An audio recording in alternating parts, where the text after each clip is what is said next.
Well, Imran Khan has been found guilty of corrupt practices. He's been found dishonest by a court. For a man whose entire political struggle was based against corruption, this is a huge dent. His arrest was expected for at least 3 months now.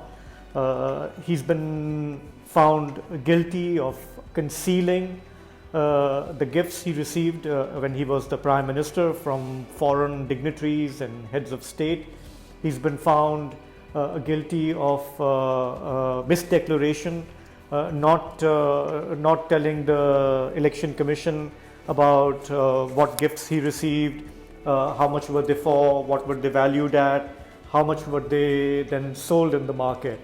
Now, Pakistani leaders in the past have followed a similar practice, receiving expensive gifts from foreign governments, heads of state, really undervaluing them in Pakistan, buying them, sometimes retaining them, and other times selling them.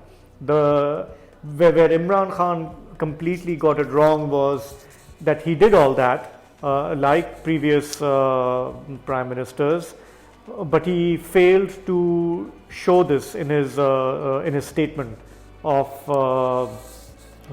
assets and liabilities, which is filed to the Election Commission. And when you are found guilty of not accurately declaring some of these things, it is a violation of law, and you are then declared dishonest, which is what has happened to Imran Khan. The Election Commission had already disqualified him from his National Assembly seat from the constituency of Miawali, and now, after a protracted court case, the court has also found him guilty, sentencing him 3 years in jail,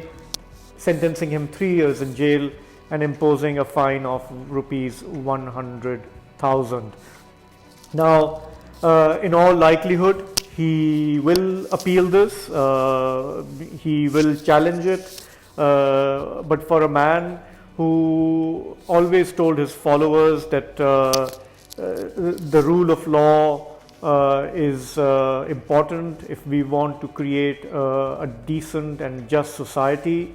We saw how Imran Khan failed to submit before courts in this case, in other case, refusing to appear before courts. He hired some of the most expensive lawyers to fight his case, to defend him, and they employed every trick in the book to delay these proceedings, to question the proceedings. They put into question the jurisdiction, the maintainability of the case.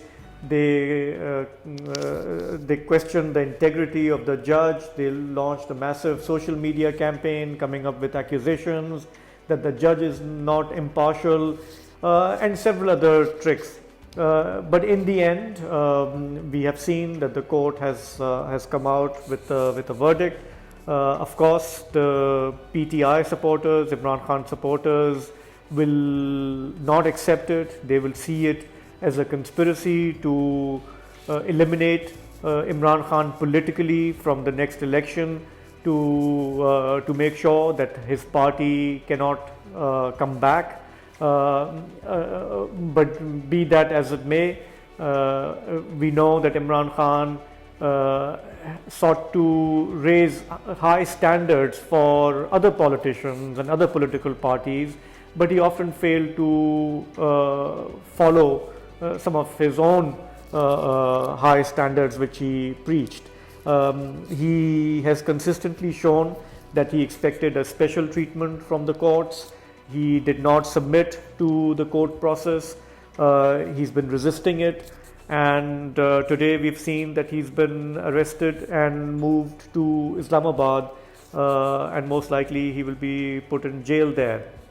Now, when previously when such an attempt was made in May, we saw how violent the reaction was by his supporters, by his party colleagues, and hence we saw all the violence that took place on May 9th.